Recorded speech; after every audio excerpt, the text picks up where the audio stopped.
Hey Mark, thank you so much. You take time to talk to 40 Love Tennis podcast. How would you rate the overall performance of the junior tennis ecosystem here in Bulgaria? Well, I've only seen a small number of players, but there's some nice players here. They're quite typical of a lot of players we see around Europe. A lot of work to do, but there's some nice players for sure, yeah. Thank you. And what message would you like to share with all the young players now in our country from standpoint of 30 years into coaching, I can say? I think for the kids to understand that there are no shortcuts, there are no secrets, there is no easy way, there's no easy path.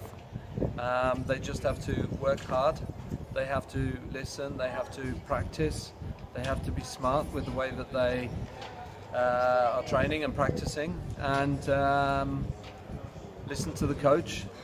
Make sure as well that they're working on the things that they don't like to do, not only the things they like to do, so that they're not just developing strengths but also eliminating any weaknesses that they have. Coaching actually is very simple. It's just about a lot of repetition, and it's just about doing the basics really well. And the kids need to learn as players to do the basics really well as well. Yeah.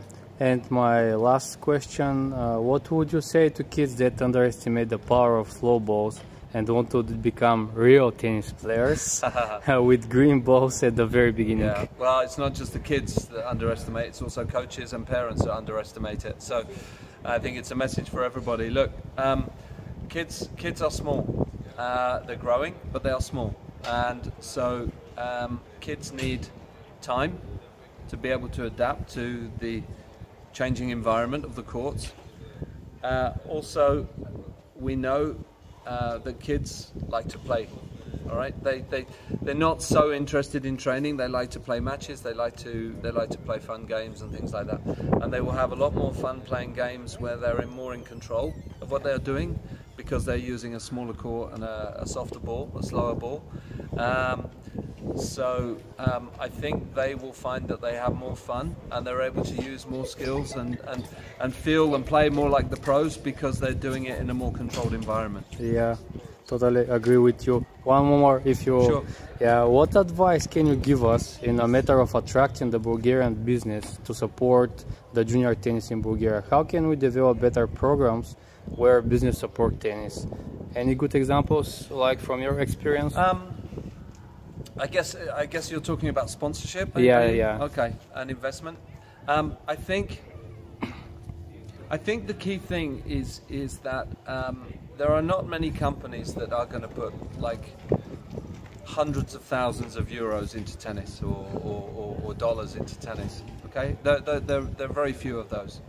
However, if you look in a typical club, let's say there are 100 adult players in the club, those adults will be business people running their own businesses, and they will want to have some promotion of their businesses.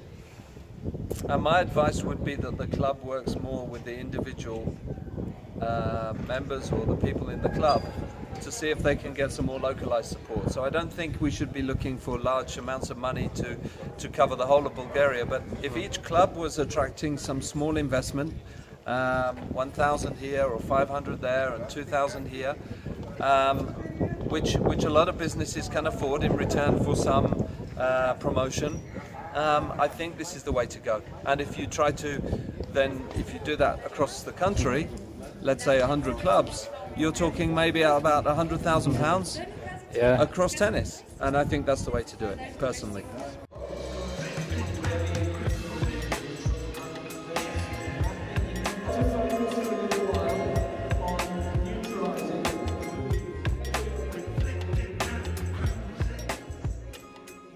Thank you, Mark. Thank you for your time. You're welcome. Have a good stay here in Bulgaria, and let's rock. Thank you very much. Thank you.